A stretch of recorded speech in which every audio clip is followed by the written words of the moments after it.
Halo semua, jadi setelah video pertama YouTube channel gue yang sudah gue upload beberapa hari yang lalu, video hari ini merupakan video lanjutan dari video yang kemarin, di mana gue akan cerita sedikit lebih banyak lagi mengenai perjalanan hidup pribadi gue. Jadi, bagi kalian yang belum nonton video yang pertama kemarin, boleh disarankan untuk nonton video yang kemarin terlebih dahulu, lalu kembali lagi ke video yang ini. Oke, seperti yang kalian sudah tahu, gue adalah salah satu fresh graduate yang cukup beruntung untuk bisa kuliah di luar negeri. Tapi pada hari ini, gue ingin flashback sedikit ke tahun 2020, di mana gue merasa tahun 2020 itu titik starting point untuk perjalanan hidup gue.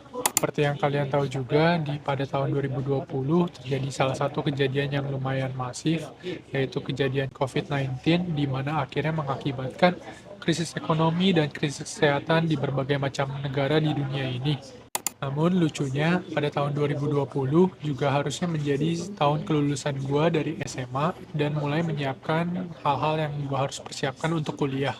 Di mana saat itu para pekerja dipaksa untuk work from home, para murid dari sekolah juga dipaksa untuk menjalani online learning untuk menjaga penularan wabah virus corona. Di mana saat itu COVID melanda di Indonesia, tentunya kebutuhan masker, kebutuhan disinfektan, kebutuhan alkohol pun juga menaik secara drastis, di mana saat itu apotik-apotik dan tempat-tempat lain itu mulai kekurangan stok masker, disinfektan, alkohol, dan lain-lain. Secara kebetulan, gue kenal salah satu om-om dari komunitas basket yang kebetulan juga dia merupakan owner dari pabrik disinfektan di Jakarta.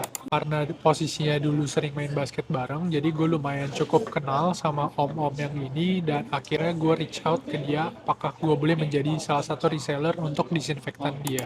Long story short, karena kekurangan stok disinfektan di mana-mana, banyak yang akhirnya reach out ke gue untuk beli disinfektan, dan gue ingat saat itu penjualan 2 minggu itu mencapai 100 jutaan dari penjualan disinfektan ini. Namun sayangnya bisnis disinfektan itu tidak bertahan lama, hanya bertahan 2-3 minggu di awal saja, karena lama-lama demand disinfektannya menurun, penjualan juga tidak bisa setinggi yang dulu, dan akhirnya memaksa gue untuk berpindah ke bisnis yang lain. Karena adanya momentum yang dihasilkan dari bisnis disinfektan yang bertahan 2-3 mingguan itu, akhirnya gue beralih ke jualan produk yang walaupun penjualannya tidak setinggi disinfektan 2 mingguan itu, cuman lumayan menghasilkan dalam bentuk komisi per bulannya.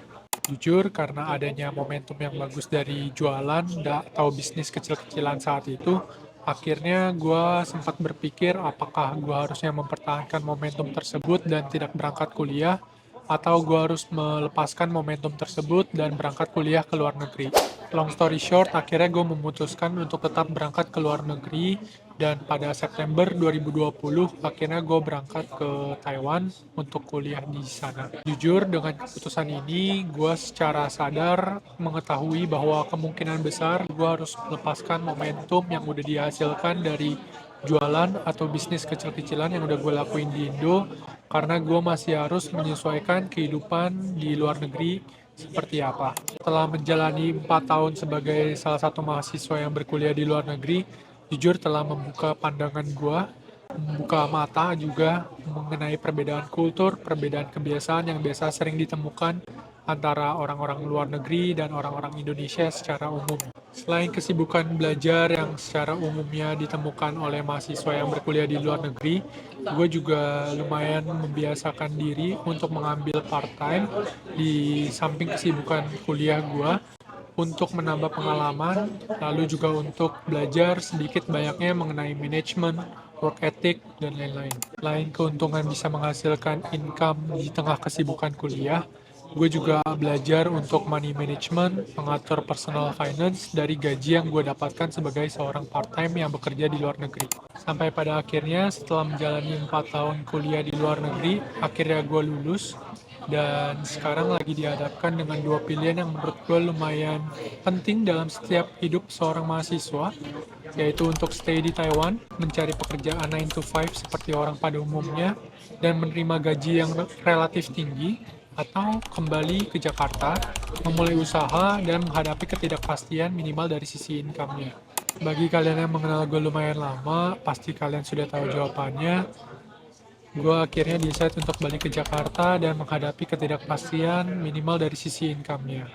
Apabila dibandingkan dengan teman-teman gue yang mungkin udah kerja di Taiwan, gue tahu mungkin gaji mereka bisa dibilang relatif tinggi, mungkin sekitar 15-20-an juta, belum berserta bonus-bonus lainnya. Jujur, dibilang takut, ya pasti takut, karena gue harus meninggalkan gaji yang relatif tinggi apabila gue bekerja di sini, dan harus menghadapi ketidakpastian dalam sisi income saat gue di Jakarta.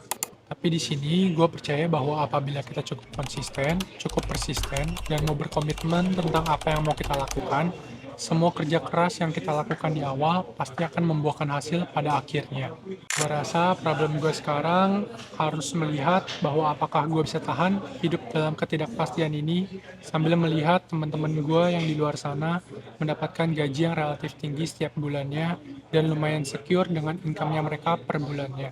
Sekian untuk video hari ini. Terima kasih bagi kalian yang sudah menonton video ini dari awal sampai habis.